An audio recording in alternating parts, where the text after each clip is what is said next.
तो hello students, स्वागत है आपका the BCA student YouTube channel में।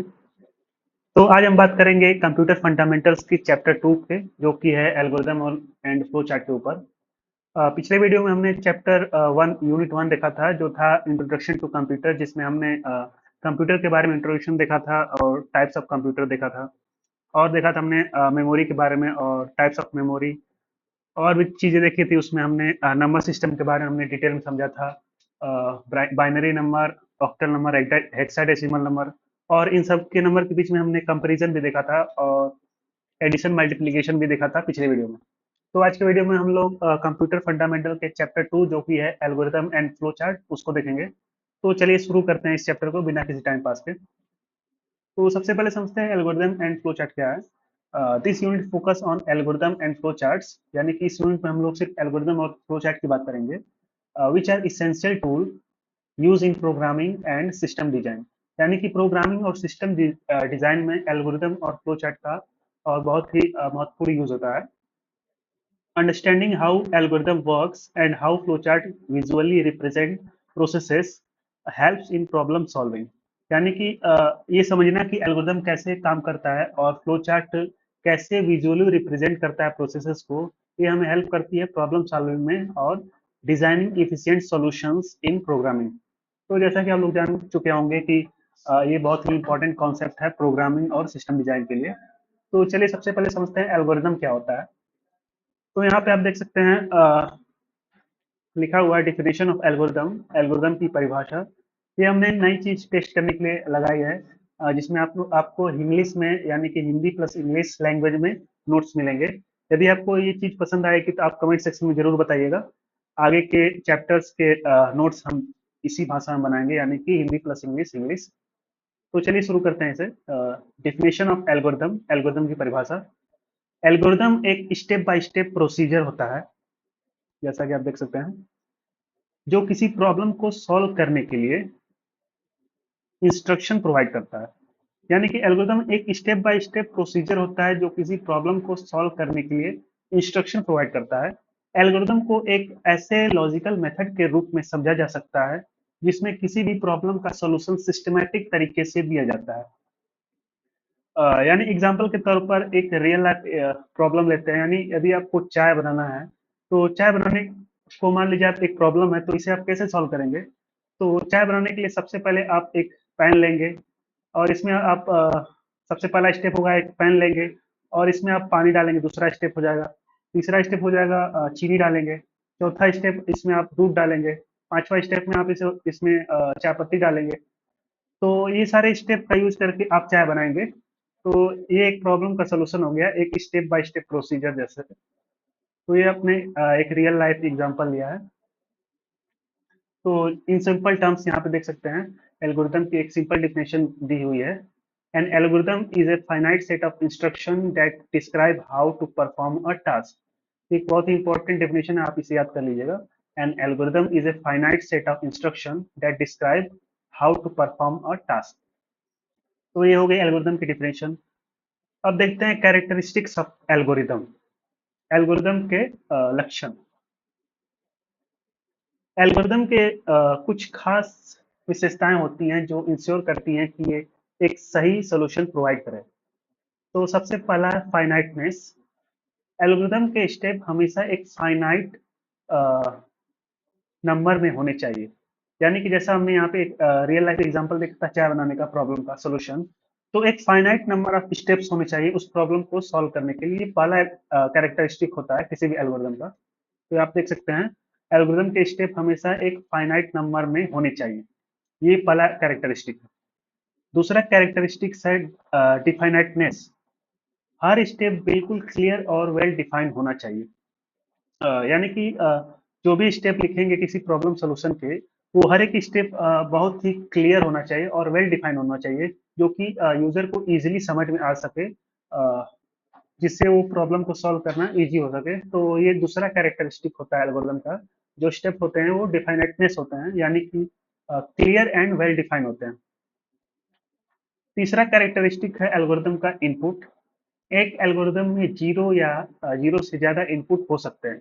यानी कि किसी प्रॉब्लम में प्रॉब्लम का सॉल्यूशन जब लिखते हैं या उसका एल्गोरिथम बनाते हैं, तो उस प्रॉब्लम के सॉल्यूशन में इनपुट या तो नहीं हो सकता है या तो हो सकता है, यानी कि इनपुट का नंबर जीरो भी हो सकता है या जीरो से ज्यादा भी हो सकता है। ये भी एक कैरेक्टरिस्टिक में आता है एल्गोरिदम के।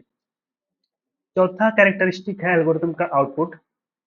एल्गोरिदम का रिजल्ट हमेशा एक डिजायर आउटपुट होना चाहिए। यानी कि जैसा कि हमने यहाँ पे रियल लाइफ एग्जांपल देखा था चाय बनाने वाले का।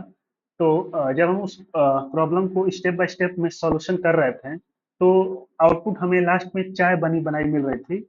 यानी कि अ, जो चौथा कैरेक्टरिस्टिक है एल्गोरिदम का आउटपुट, एल्गोरिदम का रिजल्ट हमेशा एक डिजायर आउटपुट होना चाहिए। यानी कि जिस डिजायर आउटपुट के लिए हमने उस प्रॉब्लम का सॉल्यूशन किया है स्टेप बाय स्टेप में, वो आउटपुट हमेशा हमें मिलना चाहिए। तो ये एक कैरेक्टरिस्टिक हो गया। यानी कि जिस जिस चीज के लिए हम उस प्रॉब्लम को सॉल्व कर रहे हैं, जिस सोल्यूशन के लिए, वो सोल्यूशन हमें मिलना चाहिए। तो ये चौथा कैरेक्टरिस्टिक ये कहता है आउटपुट। पांचवा कैरेक्टरिस्टिक है इफेक्टिवनेस। हर स्टेप इतना सिंपल होना चाहिए कि हैंड कैलकुलेशन के जरिए भी परफॉर्म किया जा सके। यानी कि जो एल्गोरिदम होगा वो इफेक्टिवनेस होना चाहिए, यानी कि वो इजी टू इम्प्लीमेंट होना चाहिए ताकि उसे इजीली परफॉर्म किया जा सके। जैसे हमने चाय बनाने के वाले में स्टेप में देखा था, पानी डालना, चीनी डालना, ये इजी टू इम्प्लीमेंट होना चाहिए, जो कि इफेक्टिवनेस कहलाता है, जो कि एक इफेक्टिवनेस है एल्गोरिदम का। तो ये पांच कैरेक्टरिस्टिक्स हैं एल्गोरिदम के: फाइनाइटनेस, डिफाइनाइटनेस, इनपुट, आउटपुट और इफेक्टिवनेस। ये वेरी इंपॉर्टेंट है, आप इसे याद कर लीजिएगा, ये एग्जाम में जनरली पूछे जाते हैं। और डिफिनेशन आप इस यहाँ से समझ सकते हैं। फाइनाइटनेस यानी कि फाइनाइट नंबर ऑफ स्टेप्स होने चाहिए। डिफाइनाइटनेस यानी क्लियर और वेल डिफाइन होने चाहिए। इनपुट यानी कि जीरो या जीरो से ज्यादा इनपुट हो सकते हैं। आउटपुट यानी हमेशा एक डिजायर आउटपुट होना चाहिए। इफेक्टिवनेस यानी कि सिंपल होना चाहिए कि हैंड कैलकुलेशन के जरिए भी परफॉर्म किया जा सके। तो ये था कैरेक्टरिस्टिक्स ऑफ एल्गोरिदम। तो चलिए एडवांटेजेस ऑफ एल्गोरिदम देखते हैं, एल्गोरिदम्स के लाभ। एल्गोरिदम्स का यूज करने का अ, कई फायदे होते हैं। तो सबसे पहला एडवांटेज है क्लैरिटी। एल्गोरिदम लिखने से सॉल्यूशन क्लियर होता है और प्रॉब्लम सॉल्विंग में एक्यूरेसी बढ़ती है। यानी कि किसी प्रॉब्लम को सॉल्व करने से पहले हम उसका एल्गोरिदम लिख लेते हैं, तो उसका सॉल्यूशन बहुत ही क्लियर हो जाता है। यानी कि उसका सॉल्यूशन लिखना बहुत इजी हो जाता है, क्योंकि उसे स्टेप बाय स्टेप में हम उसे डिवाइड कर देते हैं, जिससे एक्यूरेसी बढ़ जाती है उस सॉल्यूशन की। तो यहाँ पे पहला एडवांटेज है क्लैरिटी। एल्गोरिदम लिखने से सॉल्यूशन क्लियर होता है और प्रॉब्लम सॉल्विंग में एक्यूरेसी बढ़ती है। तो ये तो हो गया पहला एडवांटेज ऑफ एल्गोरिदम। अब चलिए देखते हैं दूसरा एडवांटेज क्या है। तो यहाँ पे देख सकते हैं आप, दूसरा एडवांटेज है स्टेप बाय स्टेप सॉल्यूशन। तो एल्गोरिदम का ये दूसरा एडवांटेज है। एल्गोरिदम के step by step solution provide करता है। यानी कि जैसा कि हमने एग्जांपल में देखा था, चाय बनाने वाले एग्जांपल में, ये एक स्टेप बाय स्टेप प्रोसेस है, यानी कि इंस्ट्रक्शन है, जो कि चाय बनाने की प्रॉब्लम को सॉल्व करती है। तो एल्गोरिदम क्या करता है, हमें step by step instruction solution provide करता है किसी भी प्रॉब्लम को सॉल्व करने के लिए। ये भी एक एडवांटेज है एल्गोरिदम का। इसके बाद है इफिशियंसी।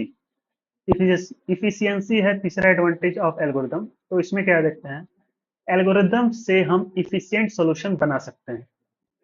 इफिशिएंट सॉल्यूशन बना सकते हैं जो कम टाइम में रिजल्ट दे। यानी कि एल्गोरिदम जब हम बनाते हैं, तो उसमें हम ये सारे कैरेक्टरिस्टिक्स का यूज करते हैं: फाइनाइटनेस, डिफाइनाइटनेस, इनपुट, आउटपुट, इफेक्टिवनेस। तो ये सारे कैरेक्टरिस्टिक्स जब यूज होते हैं, तो जो सोल्यूशन होता है उसकी इफिशियंसी बढ़ जाती है। यानी कि इफिशियंट सोल्यूशन बना सकते हैं जो कम टाइम में रिजल्ट दे। तो ये भी एक एडवांटेज हो गया है एल्गोरिदम का, इफिशियंसी।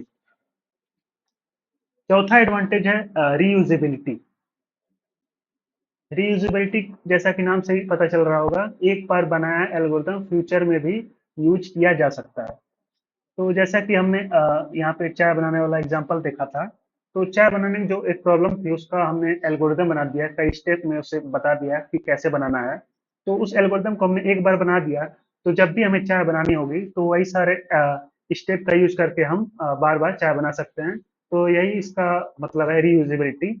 एक बार बनाया गया एल्गोरिदम फ्यूचर में भी यूज किया जा सकता है। तो ये भी एक एडवांटेज है एल्गोरिदम का, रीयूजेबिलिटी। पांचवा एडवांटेज जो कि लास्ट एडवांटेज है, डीबगिंग। प्रोग्राम को डिबग करना आसान हो जाता है। यानी कि कोई प्रोग्राम यानी प्रॉब्लम का हम जब एल्गोरिदम लिखते हैं, तो एल्गोरिदम यानी कि एक्चुअल प्रोग्रामिंग से पहले लिखते हैं। तो एल्गोरिदम जब हम लिख लेते हैं तो उसमें हम देख लेते हैं कौन कौन सी दिक्कतें आ सकती हैं प्रोग्रामिंग में। यानी कि जब स्टेप बाय स्टेप उसका सॉल्यूशन लिखते हैं हम, तो वहाँ पे डिबगिंग करना आसान हो जाता है, प्रोग्राम को डिबग करना आसान हो जाता है। ये भी एक एडवांटेज होता है एल्गोरिदम्स का। तो हमने एडवांटेजेस देख लिए एल्गोरिदम के, अब देखते हैं डिसएडवांटेजेस ऑफ एल्गोरिदम। जैसा कि कोई भी चीज जिसके कुछ एडवांटेजेस होते हैं उसके कुछ डिसएडवांटेजेस भी होते हैं, तो वैसे भी एल्गोरिदम के डिसएडवांटेज हैं कुछ। एल्गोरिदम के कुछ लिमिटेशंस भी होते हैं। तो सबसे पहला है टाइम कंज्यूमिंग। बहुत कॉम्प्लिकेटेड प्रॉब्लम्स के लिए एल्गोरिदम लिखना बहुत टाइम कंज्यूमिंग हो सकता है। तो ये सबसे बड़ा डिसएडवांटेज है किसका, एल्गोरिदम का।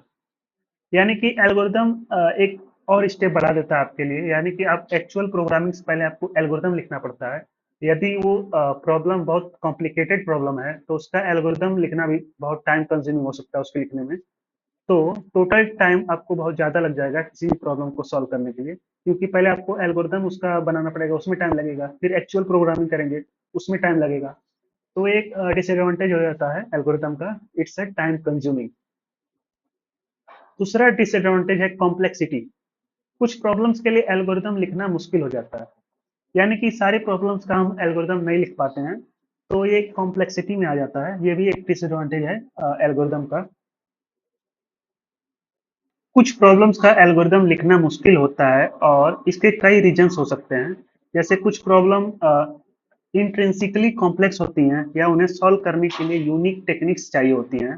जैसे कुछ प्रॉब्लम्स का क्लियर स्ट्रक्चर नहीं होता है, जैसे रैंडमनेस या अनप्रिडिक्टेबिलिटी के एलिमेंट्स इन्वॉल्व होते हैं।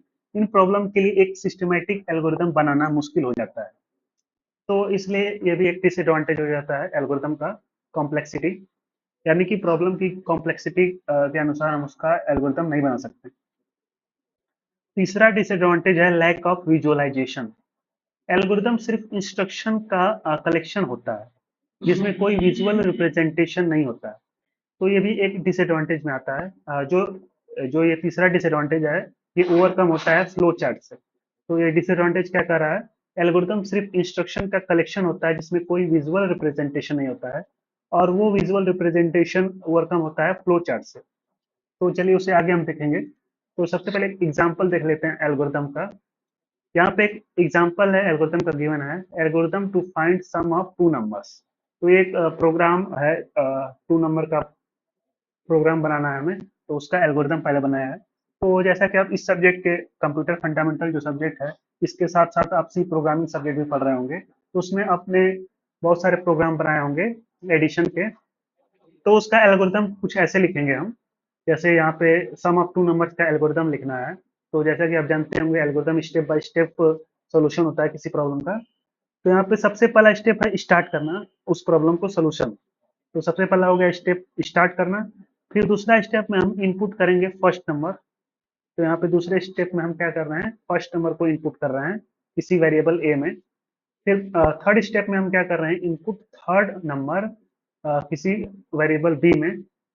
और चौथे स्टेप में हम क्या कर रहे हैं, calculate the sum, sum equal to A plus B. यानी कि जो ए और बी की वैल्यू है इसे हम एडिशन करके सम वेरिएबल में असाइन कर दे रहे हैं चौथे स्टेप में। और पांचवें स्टेप में हम आउटपुट कर दे रहे हैं सम को, और लास्ट में हम एंड कर दे रहे हैं। तो एक सिंपल एग्जांपल है एल्गोरिदम का, सम ऑफ टू नंबर्स का एल्गोरिदम है। यानी कि sum of two number find करने का एल्गोरिदम है, जिसमें हमने देखा टोटल 6 स्टेप हैं। Start, input first number, input second number, calculate sum, output the sum, और लास्ट में एंड। तो ये एक एल्गोरिदम हो गया जिसका यूज करके हम सम ऑफ टू नंबर का प्रोग्राम बना सकते हैं। सबसे पहले स्टार्ट कर देंगे, यानी कि सी में हमें बनाना रहेगा, तो सबसे पहले स्टार्ट करेंगे एज इंक्लूड stdio.h। फिर मेन फंक्शन स्टार्ट करेंगे। फिर उसके बाद वाली लाइन में हम यहाँ पे स्टेप टू में देखेंगे इनपुट फर्स्ट नंबर। तो स्कैनफ फंक्शन का यूज करके हम लोग इनपुट करा लेंगे फर्स्ट नंबर को। फिर इनपुट सेकेंड नंबर को करा लेंगे वैसे ही। फिर उसके बाद फोर्थ स्टेप में हम कैलकुलेट करेंगे sum equal to A plus B. तो ये भी हो जाएगा। यही स्टेप देखते देखते हम लास्ट में फिर प्रिंट करा लेंगे आउटपुट सम। तो एक और एडवांटेज होता है एल्गोरिदम का, ये लैंग्वेज इंडिपेंडेंट होता है। यानी कि आप एल्गोरिदम का यूज करके किसी भी लैंग्वेज में यदि आप उस लैंग्वेज को जानते हैं तो उसमें आप उसका सॉल्यूशन लिख सकते हैं। तो ये भी एक एडवांटेज होता है एल्गोरिदम का, शायद यहाँ पे नहीं दिया हुआ था। तो एक और एडवांटेज आप बढ़ा लीजिएगा, लैंग्वेज इंडिपेंडेंट। तो ये पहला एग्जांपल हो गया। दूसरा एग्जांपल देखते हैं एल्गोरिदम का। To check whether a number is even और ऑड। तो इवन और ऑड नंबर का प्रोग्राम बनाना रहेगा। तो प्रोग्राम बनाने से पहले हम यहाँ पे एल्गोरिदम बना लेते हैं। तो सबसे पहले जानते हैं आप स्टार्ट करेंगे, और दूसरे स्टेप में हम उस नंबर को इनपुट कराएंगे, यूजर से करा लेंगे किसी एन वेरिएबल में। और उसके बाद यहाँ पे लॉजिकल है, देखिए यहाँ पे चेक करेंगे इफ एन मॉडुलस 2, यानी कि यहाँ पे मॉडुलस ऑपरेटर आपने उसमें सी प्रोग्रामिंग पढ़ा होगा। यदि नहीं पढ़ा तो आप उसकी वीडियो सीरीज ऑलरेडी अपलोडेड, उसमें देख लीजिएगा, हमने इसको डिटेल में समझा था। ये मॉडुलस ऑपरेटर होता है। तो जो एन नंबर है उसको मॉडुलस 2 किया गया है, यानी कि ये मॉडुलस ऑपरेटर हमें रिटर्न करता है रिमाइंडर, यानी कि डिवाइड करने पे कितना रिमाइंडर बचा। तो यदि ये इवन नंबर रहेगा तो रिमाइंडर हमेशा 0 होगा। तो जब ये कंडीशन ट्रू हो जाएगी तो प्रिंट कर देगा इवन, एल्स प्रिंट ऑड। तो यहाँ पे चौथे स्टेप में हमने ऑड प्रिंट कर दिया है, और लास्ट में हमने इंड कर दिया है। तो ये एक एल्गोरिदम हो गया इवन ऑड नंबर फाइंड करने का या चेक करने का, कर सकते हैं। तो यहाँ पे हमने एल्गोरिदम के एग्जांपल्स देख लिए, एडवांटेज डिसएडवांटेज भी देख लिए, और कैरेक्टरिस्टिक भी देखा, और डिफिनेशन देखी। तो यहाँ पे हमारा एल्गोरिदम का पार्ट कंप्लीट होता है। तो चलिए अब शुरू करते हैं, फ्लो चार्ट क्या होता है। तो सबसे पहले डिफिनेशन ऑफ फ्लो चार्ट देखते हैं, फ्लो चार्ट की परिभाषा। फ्लो चार्ट एक ग्राफिकल रिप्रेजेंटेशन होता है। जैसा कि हमने तीसरा डिसएडवांटेज देखा था एल्गोरिदम का, क्या था, लैक ऑफ विजुअलाइजेशन। एल्गोरिदम सिर्फ इंस्ट्रक्शन का कलेक्शन होता है जिसमें कोई विजुअल रिप्रेजेंटेशन नहीं होता है। तो वही डिसएडवांटेज जो है ओवरकम हो जाता है फ्लो चार्ट की मदद से, जो कि एक ग्राफिकल रिप्रेजेंटेशन होता है, जो एक एल्गोरिदम या प्रोसेस को विजुअल फॉर्मेट में दिखाता है।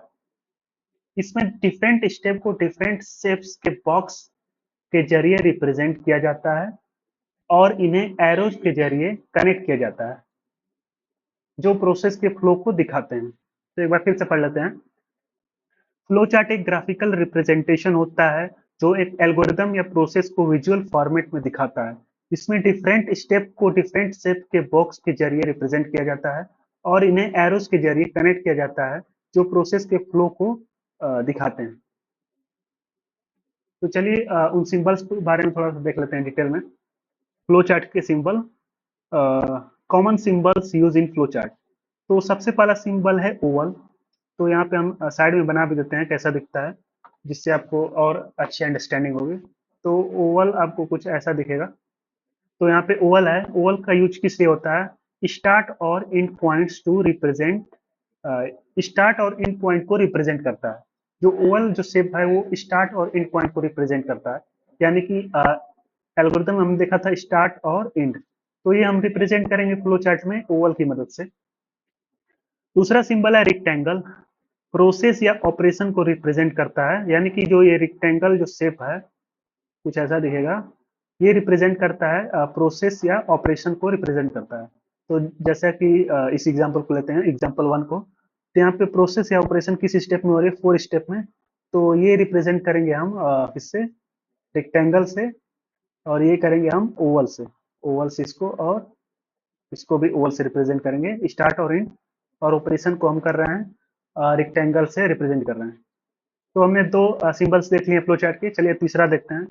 तीसरा सिंबल है डायमंड, डिसीजन पॉइंट को रिप्रेजेंट करता है। जैसे डिसीजन यस नो या ट्रू फॉल्स के डिसीजन होंगे, या इफ एल्स वाली कंडीशन जहाँ होंगी, वहाँ डायमंड शेप यूज होगा।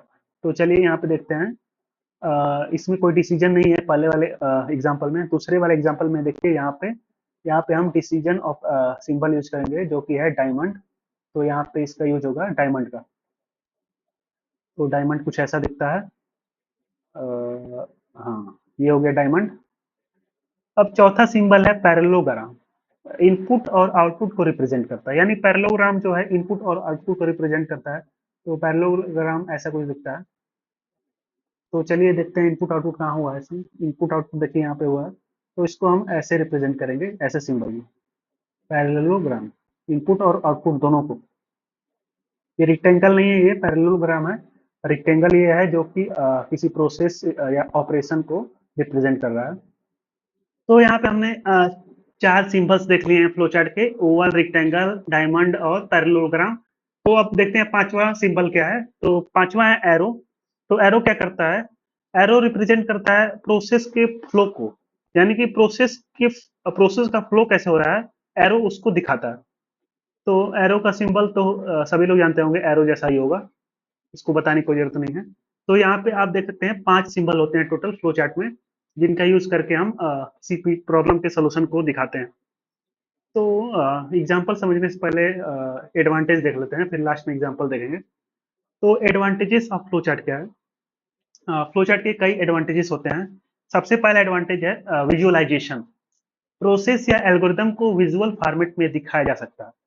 जैसा कि आपने देख ही लिया है कि हम लोग सिंबल्स का यूज करके किसी भी प्रोसेस को और उसके सोल्यूशन को दिखाते हैं। तो ये पहला एडवांटेज हो गया, विजुअलाइजेशन, विजुअल फॉर्मेट में दिखाया जाता है। दूसरा एडवांटेज है प्रॉब्लम सॉल्विंग।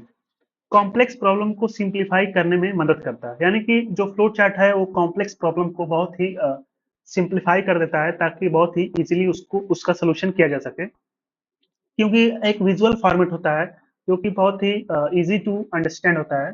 तो ये एक प्रॉब्लम सॉल्विंग के लिए बहुत ही फायदेमंद होता है फ्लो चार्ट। तो ये हो गया दूसरा एडवांटेज, कॉम्प्लेक्स प्रॉब्लम टू को सिंप्लीफाई करने में मदद करता है। तीसरा एडवांटेज है डिबगिंग। जैसा कि फ्लो चार्ट का भी एडवांटेज था डिबगिंग, यहाँ पे आप देख सकते हैं, वैसे ही फ्लो चार्ट का भी एडवांटेज है डिबगिंग। प्रोग्राम्स में एरर्स को आइडेंटिफाई करना इजी होता है। और चौथा एडवांटेज है इफिशिएंट कम्युनिकेशन। टीम मेंबर्स के बीच लॉजिक को आसानी से कम्युनिकेट किया जा सकता है। टीम मेंबर्स के बीच लॉजिक को आसानी से कम्युनिकेट किया जा सकता है, यानी कि किसी प्रॉब्लम का हमने फ्लो चार्ट बनाया, तो उसको हम टीम मेंबर्स में बहुत ही आसानी से कम्युनिकेट कर सकते हैं, उसे समझ सकते हैं। तो ये हो गया इजी इफिशिएंट कम्युनिकेशन। पांचवा एडवांटेज है इफेक्टिव डॉक्यूमेंटेशन। सिस्टम डेवलपमेंट के प्रोसेस को प्रॉपरली डॉक्यूमेंट करता है। सिस्टम डेवलपमेंट के प्रोसेस को प्रॉपरली डॉक्यूमेंट करता है, यानी कि यदि हम कोई सिस्टम डिजाइन कर रहे हैं और उसके डेवलपमेंट को हम लोग फ्लो चार्ट से बहुत ही सिंपली और प्रॉपरली डॉक्यूमेंट कर सकते हैं, या उसका डॉक्यूमेंटेशन तैयार कर सकते हैं फ्लो चार्ट की मदद से, कि कैसे कोई प्रोसेस कहाँ से किस तरह से फ्लो हो रहा है और कहाँ तक जा रहा है। तो ये हो गया इफेक्टिव डॉक्यूमेंटेशन में यूज होता है फ्लो चार्ट का। तो ये 5 एडवांटेजेस हैं फ्लो चार्ट के। पहला विजुअलाइजेशन, दूसरा प्रॉब्लम सॉल्विंग, तीसरा डिबगिंग, चौथा है एफिशिएंट कम्युनिकेशन, पांचवा है इफेक्टिव डॉक्यूमेंटेशन।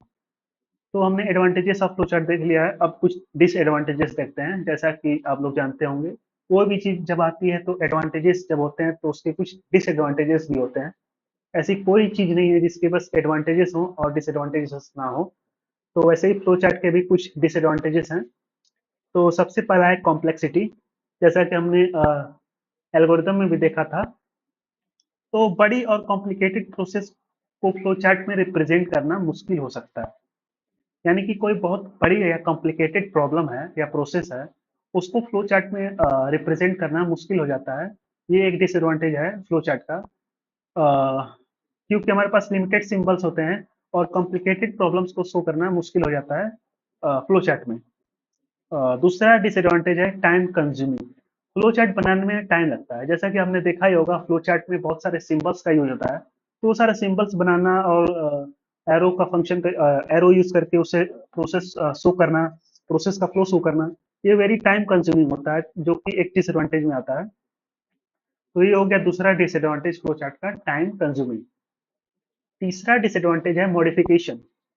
पुराने फ्लो चार्ट को मॉडिफाई करना मुश्किल हो सकता है, यानी कि एक बार फ्लो चार्ट बन गया तो उसे मॉडिफाई करना थोड़ा मुश्किल हो सकता है। तो मॉडिफिकेशन भी एक डिसएडवांटेज है फ्लो चार्ट का। तो यहाँ पे हमने 3 डिसएडवांटेज देख लिए फ्लो चार्ट के, कॉम्प्लेक्सिटी, टाइम कंज्यूमिंग और मॉडिफिकेशन। चलिए कुछ एग्जांपल देखते हैं फ्लो चार्ट के। यहाँ पे आपको कुछ नहीं दिख रहा होगा, हम यहाँ पे लाइव बनाएंगे इसका फ्लो चार्ट।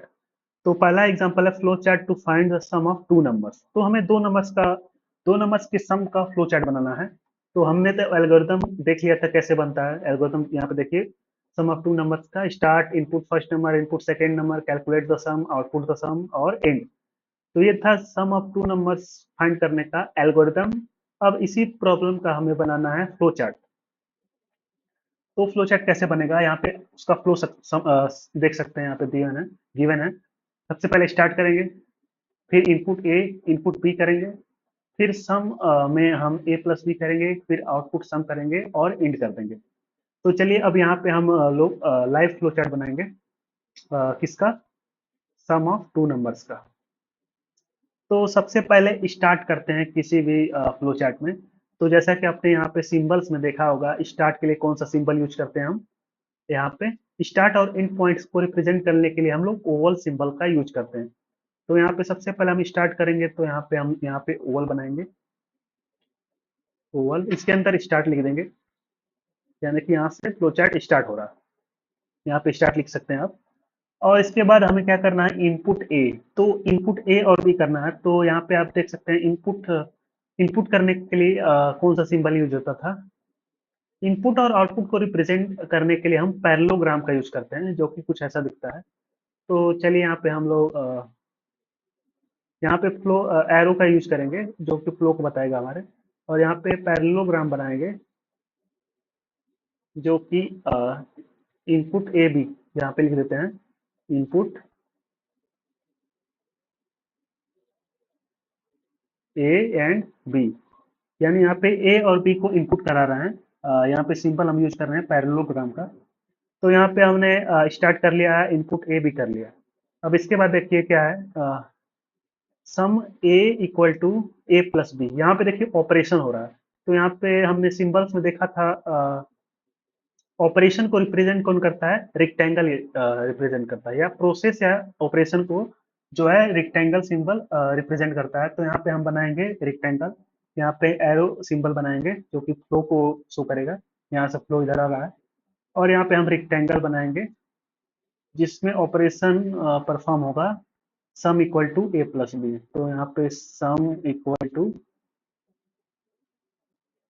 हम लिख देंगे ए प्लस बी। तो ये हो गया sum equal to A plus B, यानी कि हम यहाँ तक पहुंच चुके हैं। अब इसके बाद हमें करना है आउटपुट सम। तो आउटपुट सम करने के लिए फिर से हम यहाँ पे एक एरो बनाएंगे, एरो सिंबल। और आउटपुट के लिए जैसा कि आपने देखा था सिंबल में, आउटपुट और इनपुट दोनों के लिए हम क्या यूज करते हैं? पैरेललोग्राम। तो ये है पैरेललोग्राम। तो यहाँ पे हम फिर से एक पैरेललोग्राम बनाएंगे और क्या करेंगे? आउटपुट, किसको आउटपुट करना है? सम को। तो यहाँ पे हम आउटपुट सम कर देंगे, प्रिंट सम लिख सकते हैं या कुछ भी लिख सकते हैं। ये तो एक फ्लो चार्ट है, बस समझने के लिए होता है ये। तो प्रिंट लिखिए, डिस्प्ले लिखिए या आउटपुट लिखिए, कुछ भी लिखिए, चल जाएगा काम। प्रिंट सम। तो यहाँ पे हमने प्रिंट को सम को प्रिंट करा लिया। ये एक पैरेललोग्राम है, ये रेक्टेंगल है, ये पैरेललोग्राम है, ये ओवल है। तो हमने आउटपुट सम कर लिया है। अब लास्ट में हमें एंड करना है। तो जैसा कि हमने देखा था, स्टार्ट और एंड ओवल से होता है। तो यहाँ पे हम एंड कर देंगे ओवल से। यहाँ पे एंड लिखिए या ना लिखिए, कोई दिक्कत नहीं है। तो ये सिंपल फ्लो चार्ट बन गया हमारा find the sum of two numbers का फ्लो चार्ट, जिसमें हम सबसे पहले स्टार्ट बनाया ओवल सिंबल का यूज करके, फिर एरो सिंबल बनाया उसके फ्लो को रिप्रेजेंट करने के लिए। और इसके बाद हमने इनपुट ए और बी को किया है पैरेललोग्राम सिंबल का यूज करके। फिर से उसके बाद एरो बनाया, एरो सिंबल फ्लो को रिप्रेजेंट करने के लिए। उसके बाद हमने ये वाला इंस्ट्रक्शन परफॉर्म किया रेक्टेंगल सिंबल यूज करके, sum equal to A plus B. यानी कि रेक्टेंगल का यूज हम करते हैं प्रोसेस या किसी ऑपरेशन को परफॉर्म करने के लिए या रिप्रेजेंट करने के लिए। यानी कि रेक्टेंगल का मतलब इसके अंदर हमारा कोई ऑपरेशन या प्रोसेस परफॉर्म हो रहा है या कैलकुलेशन हो रही है। इसके बाद आउटपुट, जैसा कि आप जानते होंगे पैरेललोग्राम का यूज करते हैं आउटपुट के लिए। यहाँ पे प्रिंट सम कर दिया हमने। इसके बाद इंड किया है ओवल का यूज करके, ओवल सिंबल का। तो ये आपका हो गया सिंपल फ्लो चार्ट, बन गया हमारा, बन के तैयार हो चुका है। इसके लिए सम ऑफ टू नंबर्स के लिए। ये हो गया पहला एग्जाम्पल ऑफ फ्लो चार्ट। तो चलिए देखते हैं दूसरा एग्जाम्पल क्या कर रहा है। दूसरा एग्जाम्पल है फ्लो चार्ट किसके लिए? To check if a number is even और ऑड। तो वही दोनों प्रॉब्लम्स है जिसका हमने एल्गोरिथम बनाया था। अब उसी दोनों प्रॉब्लम्स के हमें फ्लो चार्ट बनाना है। तो एक का तो हमने बना लिया है, अब बनाएंगे हम लोग इवन और ऑड चेक करने का फ्लो चार्ट। तो कंक्लूजन लास्ट में देखेंगे, पहले इसका बना लेते हैं इवन और ऑड नंबर का। तो उसके लिए यहाँ पे आपको जगह दी हुई है। Flow chart to check if number is even और ऑड। जैसा कि आप जानते होंगे, सबसे पहले हम लोग स्टार्ट करेंगे यहाँ पे ओवल सिंबल का यूज करेंगे, और एरो सिंबल का यूज करेंगे इसको प्रोसेस को फ्लो को शो करने के लिए। अब इनपुट करेंगे हम, देख लीजिए इसका बना रहे थे हम लोग किसी नंबर को इवन या ऑड है चेक करने के लिए, तो इसमें एक नंबर को हम लोग इनपुट कराएंगे। किसका यूज करेंगे यहाँ पे, पैरेललोग्राम सिंबल का यूज करेंगे किसी नंबर को इनपुट कराने के लिए। तो यहाँ पे हम लिख लेंगे इनपुट, इनपुट ए या एन कुछ भी लिख सकते हैं। तो यहाँ पे हमने एक नंबर को इनपुट करा लिया है, तो यहाँ पे देखिए स्टार्ट हो चुका है, इनपुट हो चुका है। अब यहाँ पे देखिए कौन सी बात आई है, कंडीशन वाली बात हो चुकी है। If is number modulus 2 is equal to 2, यानी कि आप सिंबल्स में जाइए, यहाँ पे कौन सा सिंबल्स यूज होगा, जहाँ डिसीजन वाले पॉइंट्स होते हैं वहां हम यूज करते हैं डायमंड सिंबल। तो यहाँ पे हम अब डायमंड का यूज करेंगे। तो पहले तो एरो सिंबल का यूज करेंगे और डायमंड यहाँ पे हम बनाएंगे। इसमें कंडीशन लिखेंगे, क्या कंडीशन रहेगी, जो ए नंबर है उसका मॉडुलस 2, यानी कि जब 2 से इसे डिवाइड करेंगे तो क्या इसका रिमाइंडर 0 आ रहा है। तो जब ये कंडीशन ट्रू होगी तो इधर 0 लिख लेंगे या ट्रू लिख लेंगे, ट्रू लिखेंगे या 1 लिखेंगे। क्या क्या लिख सकते थे, यहाँ पे लिखा हुआ था सिंबल वाले में, यस नो लिख सकते हैं या ट्रू और फॉल्स लिख सकते हैं। तो जब ये कंडीशन, कहाँ गई ये वाली कंडीशन, ट्रू होगी या यस होगी तो कंट्रोल इधर फ्लो करेगा, और जब फॉल्स होगी, फॉल्स या नो होगी या जीरो होगी तो कंट्रोल इधर फ्लो होगा। तो जब ये कंडीशन ट्रू होगी तब क्या करना है, देखिए यहाँ पे जब ये ट्रू होगी तो प्रिंट करना है यस, आउटपुट करना है इवन। तो यहाँ पे देखिए जब ये ट्रू हो जाएगी तब मिलना आउटपुट, आउटपुट करने के लिए कौन सा सिंबल यूज करेंगे, पैरेललोग्राम, जैसा कि आपने देखा होगा इनपुट आउटपुट के लिए पैरेललोग्राम। तो यहाँ पे हम प्रिंट कर देंगे क्या, प्रिंट, प्रिंट लिख लेंगे इवन, यहाँ पे इवन को प्रिंट कर देंगे। यदि ये कंडीशन फॉल्स हुई तो इधर कंट्रोल फ्लो होगा और पैरेललोग्राम का यूज करके हम प्रिंट कर देंगे प्रिंट ऑड। हमने ऑड और इवन प्रिंट कर लिया है, तो ऑड इवन प्रिंट हो चुका है आउटपुट, और इतना इतना कर लिया। अब लास्ट में हम इंट कर देंगे। तो चलिए इंट देखते हैं कैसे करते हैं, थोड़ा सा इसे छोटा कर लेते हैं।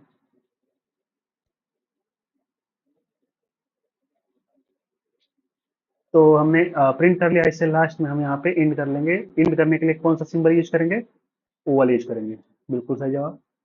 तो यहाँ पे हम इंट कर लेंगे, इसको भी इंट करेंगे वैसे ही ओवल का यूज करके, यहाँ पे इंट कर लेंगे। तो यहाँ पे आप देख सकते हैं हमने फ्लो चार्ट बनाया है किसका, to check if a number is even और ऑड। तो सबसे पहले हमने यहाँ पे ओवल का यूज किया, सिंपल का स्टार्ट किया है। उसके बाद एरो सिंबल का यूज किया है उसके फ्लो को रिप्रेजेंट करने के लिए, और यहाँ पे पैरेललोग्राम सिंबल यूज किया है किसी नंबर को इनपुट कराने और रिप्रेजेंट करने के लिए। और उसके बाद यहाँ पे हमने डायमंड सिंबल यूज किया है कंडीशन शो करने के लिए। If A modulus 2 is equal to 0, तो यदि ट्रू होगा तो इधर फ्लो होगा, यदि फॉल्स होगा तो इधर फ्लो होगा और ऑड प्रिंट हो जाएगा, और ट्रू वाले केस में इवन प्रिंट हो जाएगा और लास्ट में इंड हो जाएगा। तो आप या तो आप इसे ऐसे भी इंड कर सकते हैं, ये भी सही है, और इसे यहाँ पे मिला के सिंपली एक इंड लिख सकते हैं, ऐसे भी, ये भी सही कहलाएगा। तो आप इसे भी ऐसे भी इंड कर सकते हैं, यानी कि ये दोनों को कंट्रोल को मिला के यहाँ पे इंड कर सकते हैं। तो ये हो गया आपका फ्लो चार्ट, किसके लिए, ये दो प्रॉब्लम्स के लिए। तो कंक्लूजन क्या है, एल्गोरिदम और फ्लो चार्ट दोनों ही प्रोसेस को बेटर समझने और इम्प्लीमेंट करने के टूल्स हैं। यानी एल्गोरिदम और फ्लो चार्ट, एल्गोरिदम और फ्लो चार्ट दोनों ही प्रोसेस को बेटर समझने और इम्प्लीमेंट करने के टूल्स हैं। मतलब किसी भी प्रोसेस को समझने के लिए और इम्प्लीमेंट करने के लिए एल्गोरिदम और फ्लो चार्ट का यूज होता है। जहाँ एल्गोरिदम एक स्टेप बाय स्टेप इंस्ट्रक्शन देता है, जबकि फ्लो चार्ट विजुअली रिप्रेजेंट करता है प्रोसेस का फ्लो। दोनों का यूज दोनों का यूज कहाँ होता है, प्रोग्रामिंग और सिस्टम डिजाइन में और प्रॉब्लम सॉल्विंग में भी किया जाता है। एल्गोरिदम एक सिस्टमैटिक अप्रोच देता है, एल्गोरिदम एक सिस्टमैटिक अप्रोच देता है और फ्लोचार्ट प्रोसेस को सिंप्लीफाई करता है। जैसा कि विजुअल प्रेजेंट कर देता है प्रोसेस, तो प्रॉब्लम को सिंप्लीफाई कर देता है फ्लोचार्ट। तो यहाँ आपका चैप्टर 2 कंप्लीट होता है, जो था एल्गोरिदम और फ्लोचार्ट में। और इस चैप्टर में हमने अलग तरीके के नोट्स को ट्राई करने की कोशिश की है, जिसमें हमने इंग्लिश लैंग्वेज में इस नोट्स को बनाया है, हिंदी प्लस इंग्लिश इंग्लिश। जैसा कि आप देख सकते हैं, एल्गोरिदम एक फ्लो चार्ट, एल्गोरिदम एक स्टेप बाय स्टेप प्रोसीजर होता है जो किसी प्रॉब्लम को सॉल्व करने के लिए इंस्ट्रक्शन प्रोवाइड करता है, जो कि आप बहुत ही इजी वे में समझ सकते हैं इस नोट्स को पढ़ के। तो ये नोट्स आप डाउनलोड कर सकते हैं हमारे टेलीग्राम चैनल से, और टेलीग्राम चैनल का लिंक आपको इस वीडियो के डिस्क्रिप्शन में मिल जाएगा। यदि आपको ये तरीका पसंद आया हो नोट्स बनाने का, तो आप कमेंट सेक्शन में जरूर बताइएगा। आगे के चैप्टर्स के नोट्स भी हम इसी तरीके से बनाएंगे, यदि आपको ये पसंद आया तो। तो चलिए मिलते हैं नेक्स्ट वीडियो में, जो कि रहेगा थर्ड यूनिट 3 पे। और यूनिट 3 आपका है, यूनिट 3 का क्या नाम है, यूनिट 3 है operating system and services in operating system. तो ऑपरेटिंग सिस्टम और सर्विसेज इन ऑपरेटिंग सिस्टम हम देखेंगे यूनिट 3 में। तो जिसमें हम डॉस के बारे में देखेंगे और उसकी हिस्ट्री देखेंगे, file and directory, internal and external command, batch files और टाइप्स ऑफ ऑपरेटिंग सिस्टम देखेंगे। तो चलिए मिलते हैं नेक्स्ट वीडियो में, तब तक के लिए ओके बाय।